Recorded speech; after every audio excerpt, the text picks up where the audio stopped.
everybody. Welcome to A Cup Full of Confessions.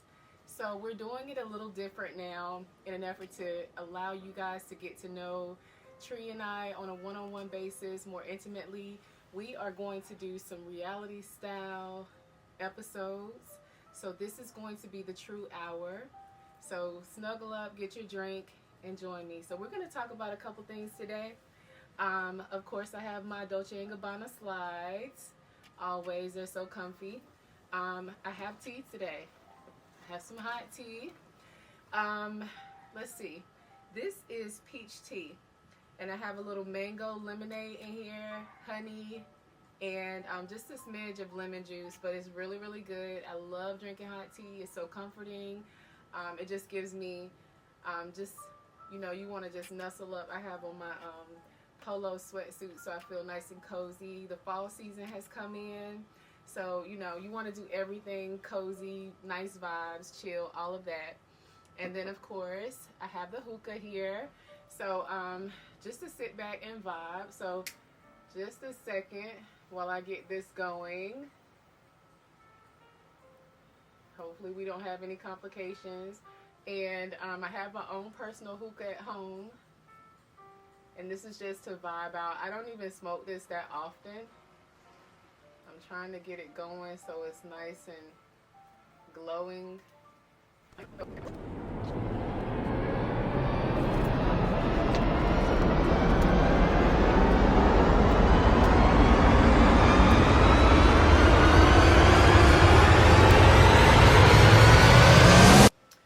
So thank you for joining me. I have my tea, I have the hookah set. We're just going to dive right in. So we're going to be discussing the adultier side of adulting.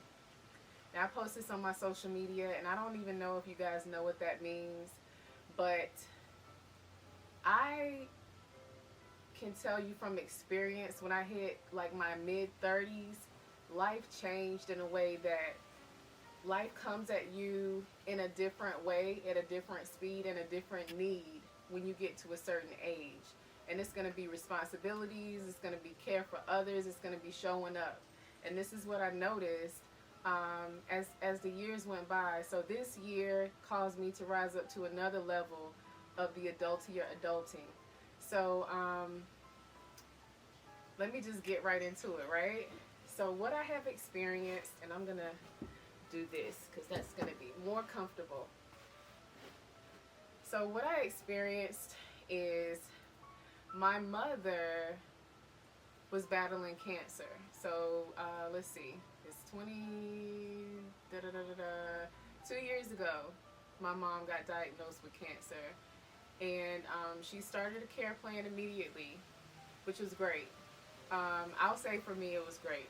But I know as a cancer patient, and anyone that is watching can attest to the fact that when you start your cancer journey on wellness to get yourself healthy and beat this thing, it's a lot that goes into it. So not only with the mental game, the care plan that the doctors give you, it's just so much with your diet, changing your lifestyle. If you have an employer job or whatever you do as a source of income, all of that stuff kind of shifts and it changes. So this is what I recognized, and this is what I watched my mom go through. But I'm one of 3 daughters that my mom has had, or however you want to say that. I'm still trying to get accustomed to talking in past tense. So that's another part of the process because I lost my mom, and I'll get to that part in a second. But so experiencing this journey, it's a lot. And I didn't experience it firsthand, but I watched my mom go through this process. So I feel like I can speak to it from a position of watching things take place. So anyway, my mom started her care plan in addition to the care plan that the doctors gave her, which was a combination of surgery, chemotherapy treatments, which can come intravenously, like with the IV type situation, or you can take it orally like a pill. At that point, she did it intravenously, and radiation, which is basically like a machine that you will use that will eject some type of radiation therapy into the body that should kill off the chemotherapy cells. So basically, like, and I'm not an expert on all of this, but I researched a lot while my mom was going through this. So you have cells in your body, of course, and some of your cells become radical cells and they don't perform the way that they're supposed to perform. And that's what happened with her cells. And then, so now we're trying to kill off the cells that are not performing properly, in order for the healthy cells to rejuvenate and basically multiply and replace those cells that were not performing properly. They get like weirdly shaped or so. I don't know. That's beyond my scope and my expertise. But anyway, so that's what we're up against. In addition to her doing her care plan, which is what I was explaining, I was doing research on my end to advise her on holistic methods that I felt like would help. And we came up with a lot of stuff. So if you have a loved one that is battling cancer, you can do your research, and it's different types of cancer that interact with different things, different holistic things, in a positive way. So there are a lot of teas available that will help with cancer treatment. And one that a lot of people are probably familiar with is soursop. So you have your soursop leaves. They kind of come from like the islands, like the Jamaica area. So you'll have to have those imported or go to a health food store or like Amazon or something like that. Anywhere that you can trust, and you get those leaves and you boil them and you make the tea. Moringa, green tea, black tea. You just have to look it up because different cancers respond to different teas. I did research also. I'm familiar with the apricot seeds. They have cyanide, so you have to be very careful with administering those to the body. They look like almonds, but I believe, from what I understand, the cyanide in the apricot seeds kill the cancer. So I'm not a doctor. You don't have to take my advice. If you do, you do it at your own will. However, these are things that I saw along the way that we incorporated in that helped. In addition to that, you know, taking your supplements, your black seed oil and things like that. So we did the things, we incorporated. I ordered my mom the guanabana, something like that. That's the way you say soursop another way. I ordered her the fruit, so that's kind of like a fleshy pineapple type. It's almost like a pineapple and coconut flavor mixed together. But you can't drink so much of that because you'll like go into convulsions. It's kind of crazy because the things that are out there that will assist with killing cancer, it's always a side effect to it. But anyway, do your research and see what you come up with so you can try to fight things off. Or, you know, if you're someone advocating for a family member, you can take the information back to them and educate them on what's available and what's out there. And you want to act on these things sooner than later because, you know, cancer is very tricky as far as the growth and things like that. So anyway, we were incorporating the treatment from the doctor and the holistic. And, you know, you have to be careful because I noticed a lot of things about the healthcare industry. A lot of the holistic,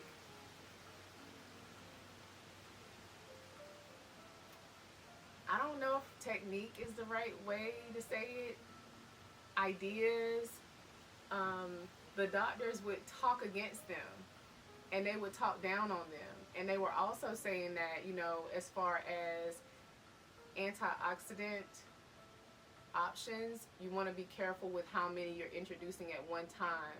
And I know all of that stuff is like out of my pay grade as far as how it works biologically, but I just felt like in the beginning of the process, I quickly noticed that I felt like they were trying to treat my mom, so it was a long-term thing as opposed to cure her. It didn't seem like cure was important. So this is good. It is, I'm drinking peach tea.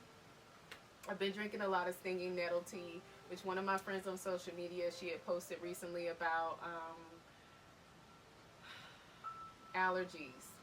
And if anybody knew anything holistic that was good for allergies, and stinging nettle tea is good. I actually get it loose and I put it in my little tea steep thing and I put it in my tea. But today I did peach tea. I have a little mango lemonade in there. Oh, I said all of this. Okay. But anyway, It is tasty. Um,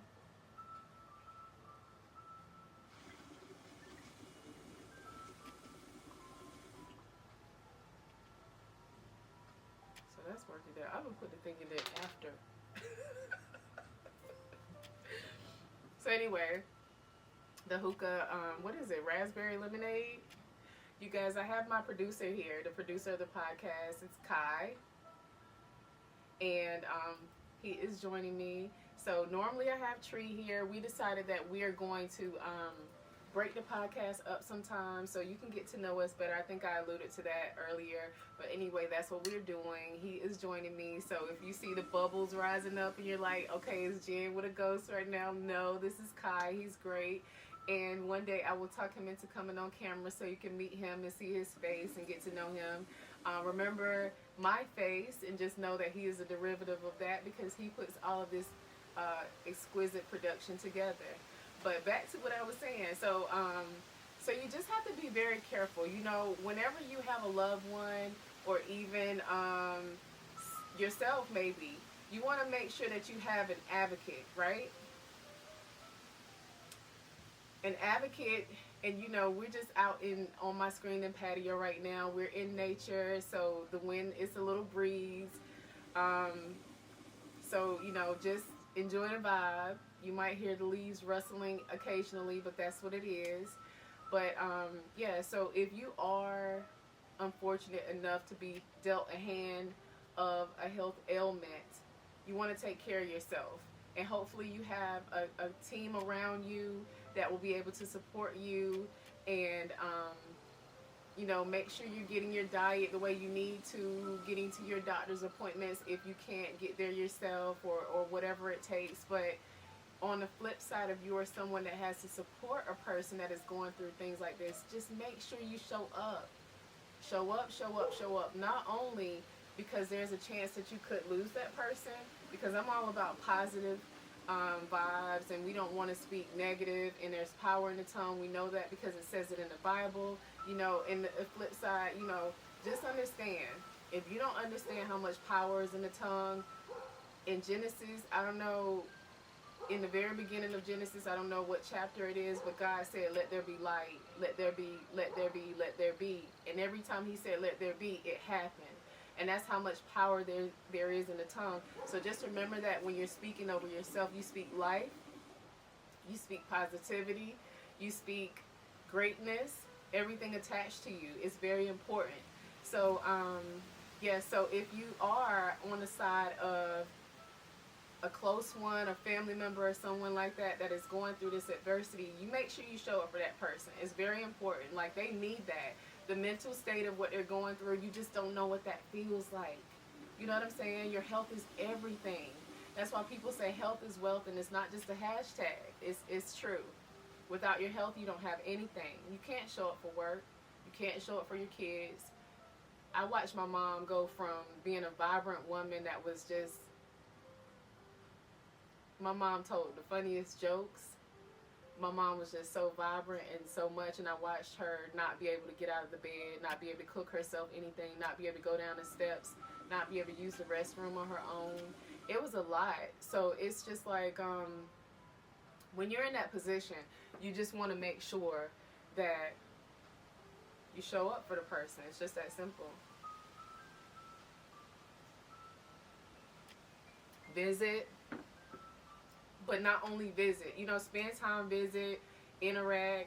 If that person is tired, maybe just be present. That's all they need is for you to be present.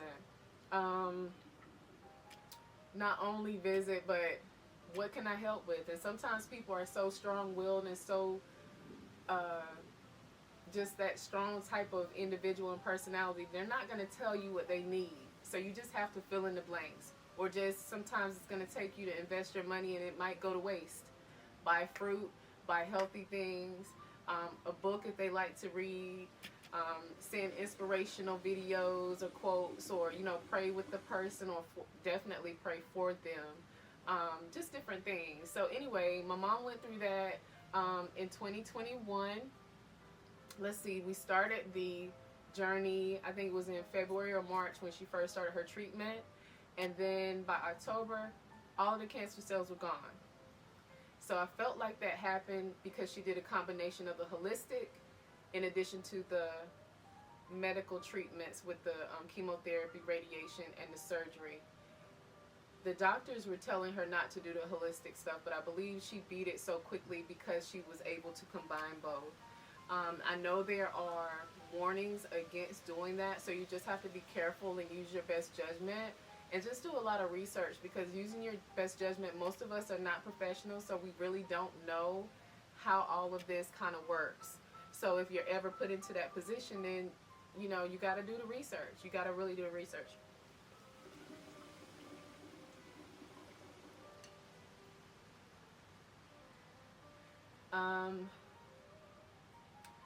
In October, I put together a dinner party for my mom at a really swanky restaurant because I like swanky vibes and all of that stuff. Swanky vibes. It was just gorgeous. It was beautiful. And we enjoyed her. We celebrated her. We gave her her flowers, and then after you go through something like that, and I'm not sure if it's the same for every patient,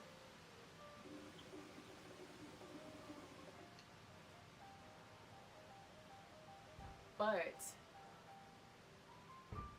she had instruction to follow up every 6 months to gauge, basically where she was, to make sure that no radical cells had returned. So she went back for her 6-month checkup, and it had returned in a major way. And the form of cancer that she had was HER2. I think I'm saying that right. Plus, maybe something. I know it was like plus something like that. And it has spread.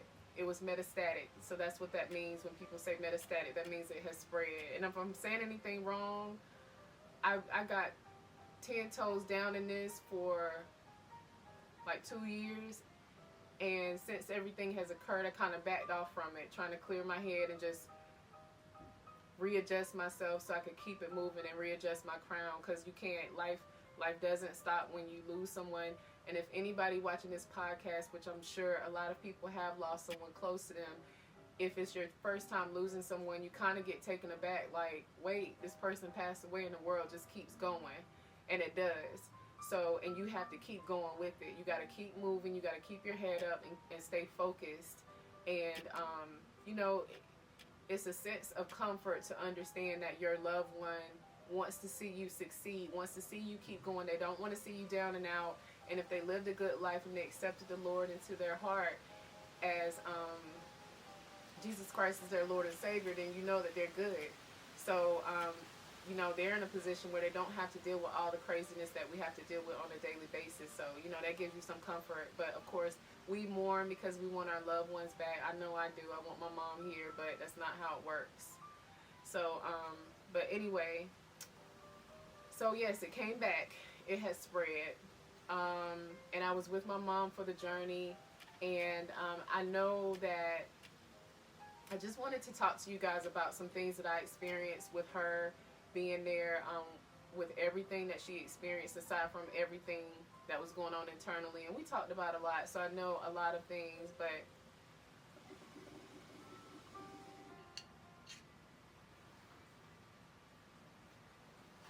I know I don't know everything, because a lot of times I would just look at her and just wonder what she felt like, as far as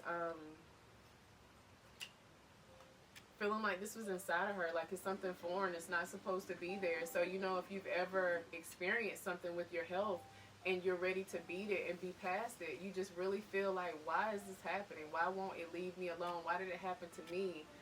Was it something I did? Was it the luck of the draw? Like, what is it? But, who knows how you answer those questions. I don't know if you even pray about them. Do you get the answers for it? But I do know that you have to remain positive no matter which side you're on, whether you're the advocate or whether you're the patient trying to fight whatever illness you have. It's important for you to embrace the positive nature, because I'm a firm believer in you attract what you put out. So, sidebar, I was just downtown. I have a real estate firm and I also represent clients. So, I was downtown at the courthouse a few days ago trying to get some information for a client that just recently lost his loved one. And he's actually going to be selling the property. And we want to make sure that we follow protocol so that he doesn't have any issues come back to haunt him after he lists the property for sale. And I got on the elevator, and a young guy got on the elevator with me, and he had on, I don't know what he had on, cause I guess it was an earbud. I couldn't see it, but it was funny because the elevator started to close, and I had opened it for another person, and she was like, "No, go ahead on, boo." And then I was like, all right, so it started to close, and then the guy dipped in right at the last minute, and the elevator like almost took his shoulder off, and he was a young guy, so I didn't want to laugh, but it was funny. Like, he cussed, and he like, oh, trying to take me out. I was like, yeah, it did. So he get on the elevator, and he's talking to somebody, and he's just like, yeah, and I'm like listening to him because I'm just trying to go up. I think I was going to the 12th floor. I think he was going to like the 7th or 8th floor. And then I learned that from his overhearing his conversation, that he was going to meet his probation officer. And he was just talking against the probation officer and how things were not going to work out. And I said, and this is who I am. So y'all will get to know me more and more as we go through this journey. But I was just like, you shouldn't talk down against your situation. You need to talk positive because your positive vibes are going to attract positive vibes. It's the law of attraction. That's what I believe in. I said, so change your way of thinking, and then, start thinking positive, and you're going to speak in that positive response that you prefer. But if you go in talking negative, that's exactly what you're going to get. And he was like, all right, sis, I will. And then he got off the elevator and he marched on. So it was just like, I will pray for people. These curtains going crazy. Come on, curtain. So so I was talking to you guys about when the patient gets to the part of, well, not the patient, my mom. So it came back. They switched her doctor, and the new doctor that she had was not it. And I just didn't feel good about that doctor. So the lesson in that